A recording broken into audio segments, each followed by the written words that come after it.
Hello everyone, I hope that you are doing well. Today I wanted to film a video talking about my experience dealing with OCD, and I thought that while I sit here and chat to you, I'm also going to color a little bit because I'm going to be honest, I had a really bad day dealing with my OCD. It's been really difficult today. And because of that, I felt inspired to talk about this topic. But because I am so nervous and everything is just really difficult for me today, I can't sit down and just focus on one thing. So if I just sat here and just talked, I would stop after approximately 2.5 seconds and get up and start doing something else. And then I would stop that and start doing something else. Because everything, again, is just very difficult today. And so I thought that if I combine the talking with coloring, it's gonna be hard still to keep myself here in the spot, but I will glue myself down for the next, I don't know how long I'm gonna sit here and talk, but hopefully at least 20-30 minutes. Hopefully, if I manage to do that, I'm gonna be very proud of myself. But yeah, I thought that if I combine the talking and this therapeutic activity, I hopefully will feel better at the end of this. And I obviously also hope that you will get something out of this video. Maybe you also want to color with me, or you just want to listen. That's also completely fine. Let's get into it. I'm going to tell you about my experience. I might be a little bit all over the place. I tried to film this video once before, like an hour ago or something, and it kind of went wrong because I was just all over the place, surprised. So sending you love already if you're gonna stay with me and listen to me ramble. So we're gonna, as I'm gonna start talking, this is the little person that I'm gonna give color to. I started coloring them in a previous video where I also colored and chatted to you if you want to watch that. But I didn't really have a topic there. I just talked about what my week was like. Okay, so where do I start? It started developing for me around 2016. I definitely know that for a fact, because I remember that time quite vividly. It was a very bad year for me, mental health wise. I know we all miss 2016, and I am also quite nostalgic for that time when it comes to pop culture and everything. But I know that in my personal life and with mental health and everything, it was not that great. I was going through a really tough spot because there's a family member in my life who I was supposed to trust, and they betrayed me in many different ways. And because of that, I felt so out of control, because before that they were always a very stable part of my life, and now it felt like they just weren't anymore, and I couldn't trust them anymore, and they broke me. I'm just gonna say it like that. I didn't have anything to grip onto, and just I was so young, and again, just everything felt so out of control, and I felt like I didn't have a place to go to anymore. I felt like I was robbed of my home almost. I also, in that same year, I think I moved out, and I was quite young. And it's a very difficult experience living on your own when you're really young, and again, you feel like you have absolutely no control in your life, and there's no real stable foundation that you can stand on. I still had, my grandma was a huge help and support for me, and she was someone who took great care of me in that time, and she was always the most stable thing in my life. But yeah, I remember in that time I started developing really, really compulsive thoughts because I tried to gain back that sense of control that I felt I had lost. And it was just, if you do XYZ, this or that is not going to happen. And these thoughts felt very, very controlling. And I remember having a lot of anxiety around them and panic attacks around them because they felt so all consuming and I could not let go of them. But I also remembered that it was really bad for some time, but then it also went away again.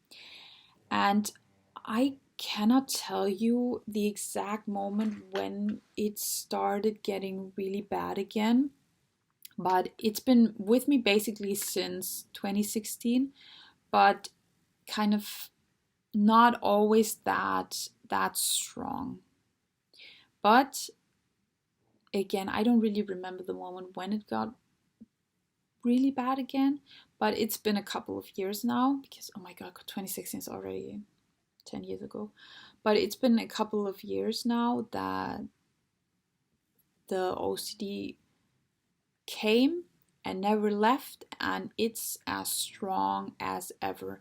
And I don't really remember the last day I got without it.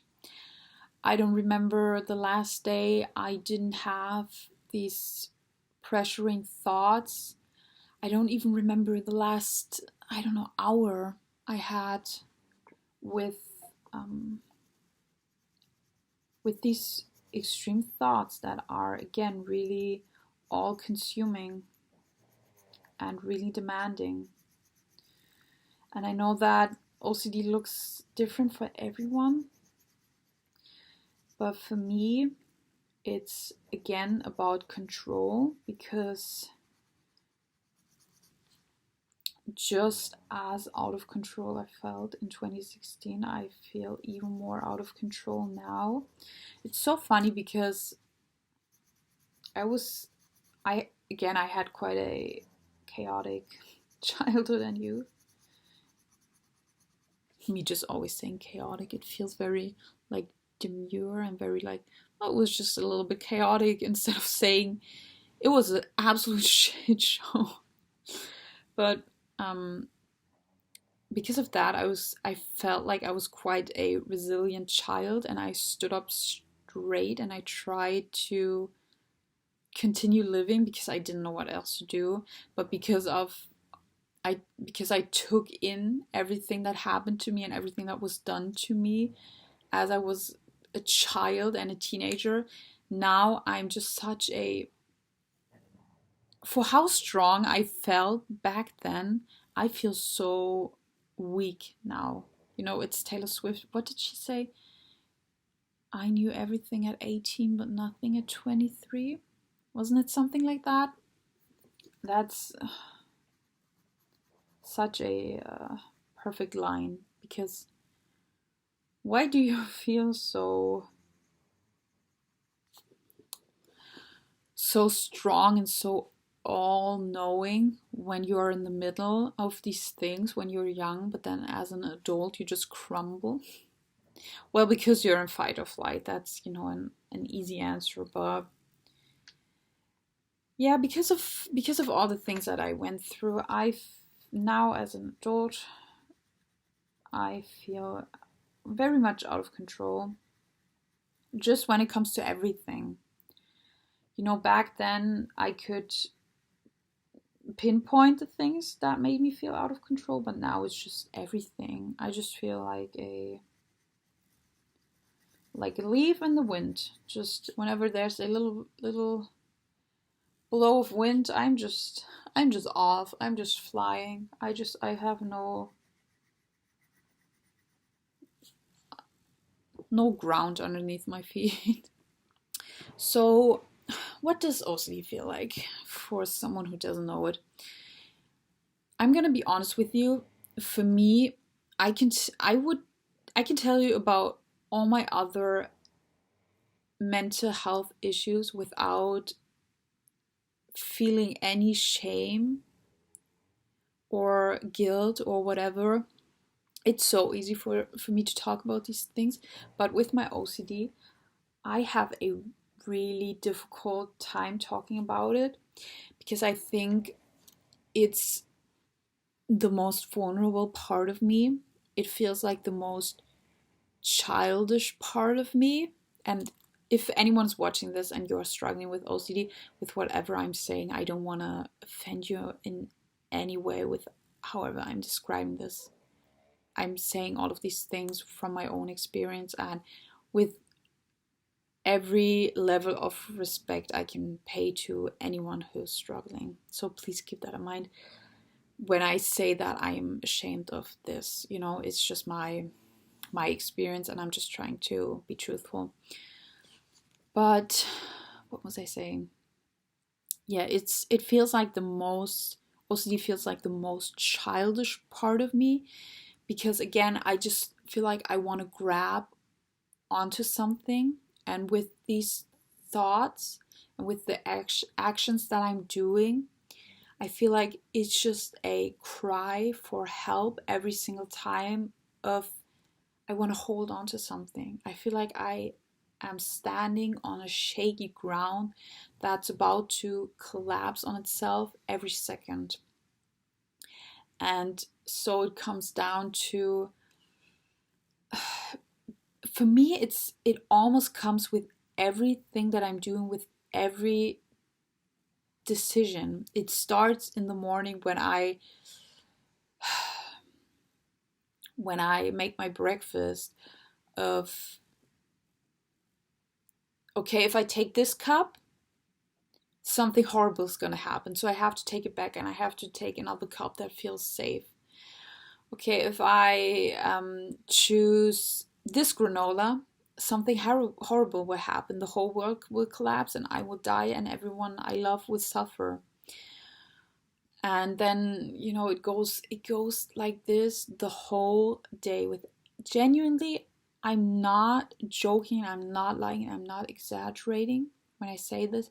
It's with everything that I'm doing. It's almost like a moral compass for things that need no moral compass.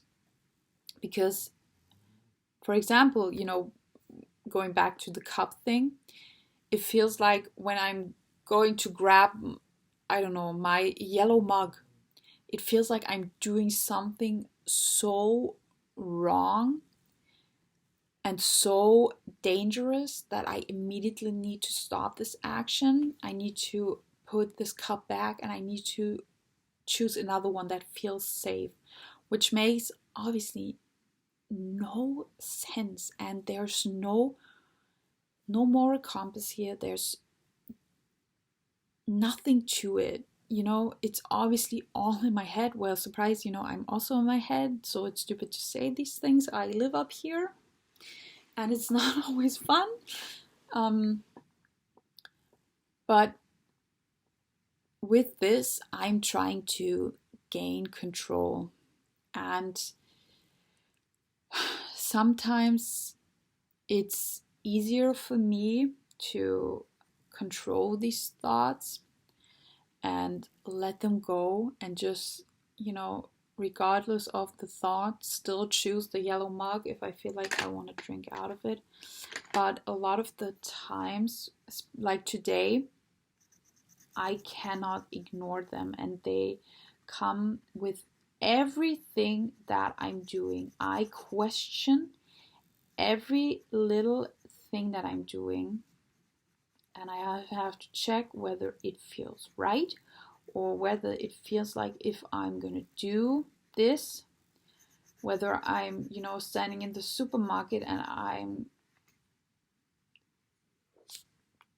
deciding between choosing coconut yogurt or soy yogurt, I have to check which option feels safe and which option will kill my whole family. And because this sounds, I know how this sounds, just looking from the outside in to anyone who doesn't experience this, I know how ridiculous it sounds.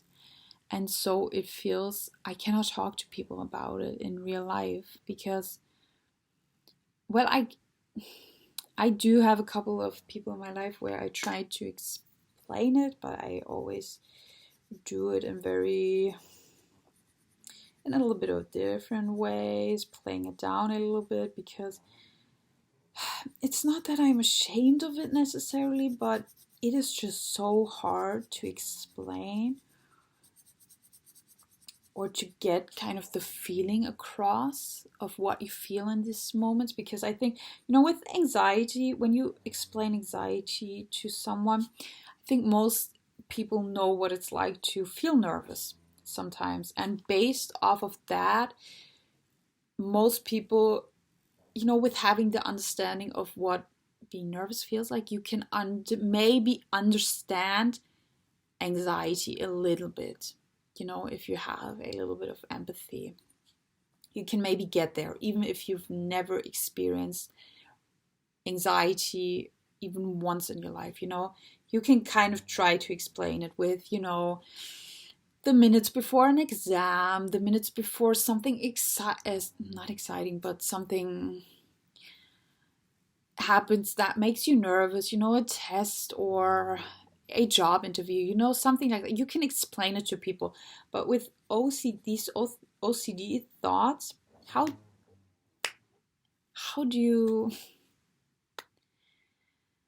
it's such a special thing that I just find it very, very hard to explain. Like, how am I gonna tell someone, yeah, if I wear my white pants today instead of my blue pants, I think I'm gonna drop dead from a heart attack the minute I step out of the house, even though I wanted to wear these pants. And it's not just a hee hee ha ha little fun joke, but it feels extremely real. There's not a second to this where it feels hee hee ha ha. It feels, when it gets really bad, I get this extreme pressure in my head, and I feel like my head is blowing up like 10 times its size, and it's gonna explode any second. And I get so nervous and I cannot focus on anything. And I also cannot talk to people because everything feels very, very upsetting to me. Like, I get very, very irritated when I talk to people. Just not about the OCD thing, but just in general, when I try to have a chat with anyone, I can't, because everything is so irritating. Because also, obviously a level of anxiety comes with it. And I can't calm down, even when I try to force myself. I cannot tell you how many things I tried to do today, but I failed, or I just stuck to them like a couple of minutes, and then I had to get up and do something else because I cannot bear it. I cannot sit still. And it's just not fun when you're trying to do fun activities, when you're trying to go on with your day. You're trying to do chores, you're trying to do things that you love and are actually most of the time fun to you, but now you're sitting there with the weight of the world on your shoulder. Just place them there yourself, strapped on a cute little backpack which contains bricks and bricks, and you are weighed down by by this huge burden you have to carry on your shoulders. And just with everything there comes pressure, so much pressure. And for me, again, some days I can tune it off a little bit better than most days. It's always with me, but today, for example, there's just no getting out of this headspace. And I don't really know what triggered it. I think it might be worse because I'm a week away from having my period. That always tends to make my mental issues flare up, definitely. But besides that, I don't know what's going on. I've been really trying to be good the last couple of days, in the sense that I picked up meditating again. Even just, I did like 5 to 7 minutes the last couple of days, but hey, that's 5 minutes you spent meditating, which can sometimes change the whole course of your day. So I think, whatever time you spend into things like that, or you invest into things like that, is worth it and is absolutely golden. But yeah, I don't know what triggered it. I just woke up with a head that felt like it was 10 times its size, and I already have fat head as it is. So that shit feels huge as fuck. So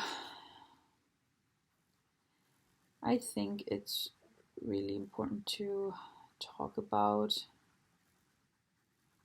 the heaviness of mental issues, and also with the OCD, there's a lot of intrusive thoughts that come with it. I cannot tell you how many bad thoughts I have in a day, which feel so life-threatening, despite me having had them millions of times in the last couple of years. But they are a lot of the times quite violent. Maybe a lot of you have had intrusive thought. I think it's something that a lot of people experience, when you're standing somewhere high and you think, oh my god, what if I just slip and fall? Or when you're sitting in the car and you think about, what if I just pull the steering wheel to the side? And it's like that. But for me, they are really extreme, and a lot of the times they are really violent. Social media has played a huge role in this, because sometimes when I hear stories that are so gruesome, my brain sticks to them. I'd love to tell you what they are, but I also don't want to, because they are so disturbing. So I don't feel comfortable sharing them. But basically my brain holds on to these stories, and it likes to convince me in the form of intrusive thoughts. A lot of the times that either someone is gonna do these things to me, or I'm gonna do them to someone. And so I'm always, all day long, in this switch between I am in danger or I am the danger. And that's also extremely exhausting, because I spend most of my days with people I know pretty well. I'm not around a lot of strangers, so obviously I think that the people that I love will do these things to me, which feels a lot of times even more ridiculous, because a lot of the times these are people who I know won't harm me. And also, I am not a violent person. I've never been violent to anyone. I've never even screamed at somebody in my life. So I know that I'm not gonna do any of these gruesome things my brain likes to convince me that I'm capable of or whatever.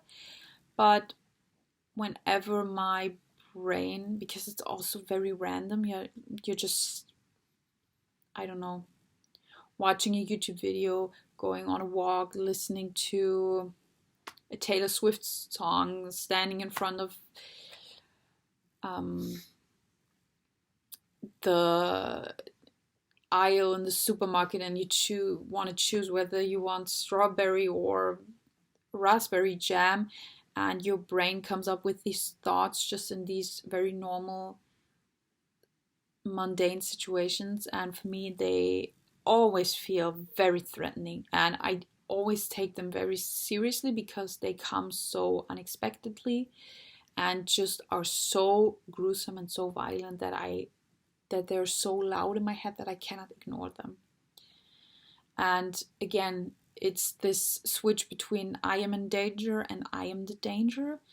And also, I talked about this moral compass that I feel like I have with everything that I do.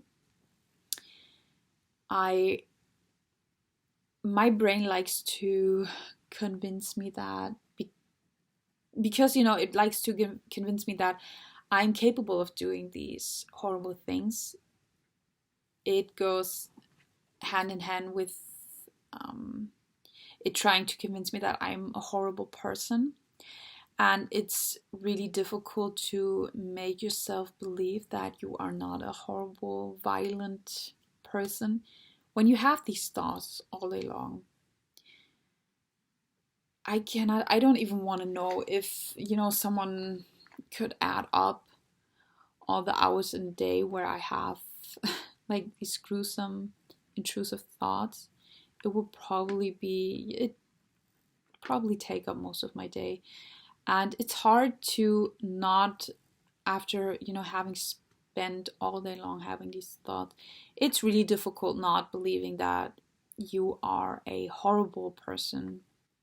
So at the end of the day, I have a hard time believing myself to be a good person because I am just faced with these thoughts all day. And again, they feel very real. They're so loud, and it's hard to ignore them, and these thoughts really mess with the image I have of myself, because I do, well, it's always a little bit icky when people call themselves good people. When someone says, "Oh, I'm a good person," a lot of the times it comes from someone who's actually not that great. But deep down, I think that I am an okay person. I know that I'm not capable of violence or, well, maybe if I have to defend myself, but just talking, just out of my own free will doing harm to someone who's done nothing to me. I know that I'm not capable of that. I'm not an angry person.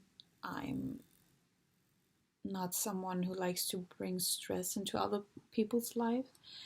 And yeah, so these thoughts really, really mess with the image I have of myself. Because again, when you spend all day long having this movie going in your head, because a lot of the times with the thoughts also come images, it's difficult. It takes a toll. It takes a toll on what you believe. Also, I have to say, TikTok played a huge part in this, because basically I'm so glad that I deleted that app, because the stuff that I saw on there's one TikTok that I saw I'm used to seeing bad things on the internet. You know, I wasn't born yesterday. You know, I've spent my fair amount of time on the internet. I know the shit that you can see online. And I also, you know, consume too much true crime and all of that. So I know what you can listen to. I know what you can see. I know, okay? Well, obviously I haven't seen like the worst of it, but you know what I mean. I know what the internet is capable of. But there is one TikTok that was shown to me without any warning, without ever having watched anything like this.